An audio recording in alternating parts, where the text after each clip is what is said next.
Antarctica, frigid, barren, seemingly endless.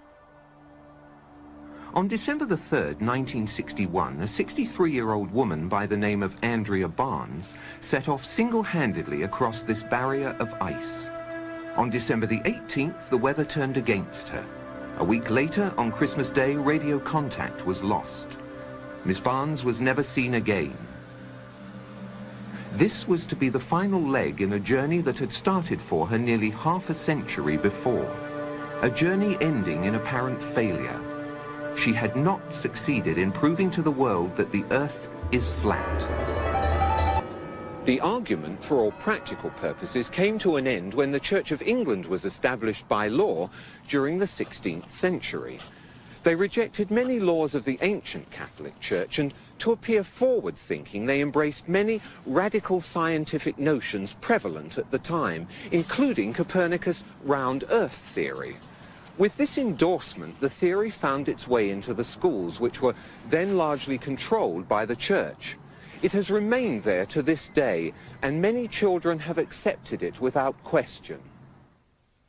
Andrea Barnes was not one of those children. Born into an Ontario farming family in 1898, Andrea was a bright child who spent much of her time learning about the world around her. She was inquisitive and precocious, and much to her teacher's dismay, she fervently believed the global Earth concept was nonsensical and easily refuted. Many scientists agree with her and are amassing evidence to carry on her work. By the time Andrea was in her teens, her brother Andy had already decided to go into the transportation business, and many of her friends had turned to nursing as a vocation. But Andrea devoted her time to exploring the world around her and to questioning. She was vehemently opposed to the use of globes in schools and formed a group to protest what she referred to as a load of old codswallop. They demonstrated in a manner they felt symbolic. But Andrea soon realized the only way people would listen was if she made a trip to the edge and brought back proof. And so, on her 16th birthday, she set off across the snowy deserts of Antarctica with little more than a borrowed pair of skis. However, like Marcella some 300 years earlier, she was unprepared for the harsh conditions and was soon forced to turn back. She tried to raise money for a larger expedition, but her cause was overshadowed by the outbreak of World War I, and it became more important to worry about maintaining one's stake in the world than arguing over its shape. In October of 1929, Andrea again tried to focus the world's attention on the controversy by proving the notion the Earth spins to be absolute nonsense. It was reasoned that if a dirigible was to go aloft in England and hold itself perfectly static, then by the accepted theory the Earth should rotate underneath it and New York should come into view some 4 or 5 hours later.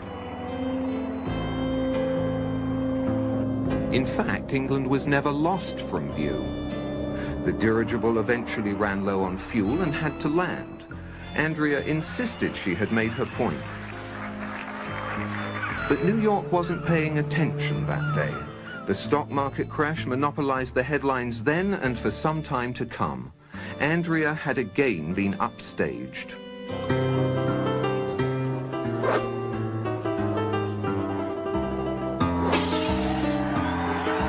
By November of 1938, Andrea was prepared for her second attempt to reach the edge. A consortium of financiers were providing her with a plane and a large enough crew to make a legitimate go of it. And so, once again, an optimistic Andrea found herself in Antarctica. And once again, fate was against her. A freak spring blizzard took them by surprise. They were unable to leave base camp, much less make a trip to the edge.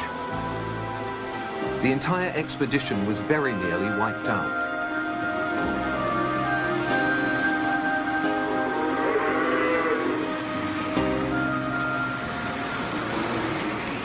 That was the last attempt Andrea made until 23 years later, when she set off alone by snowmobile in 1961. Until recently, that was the end of the story.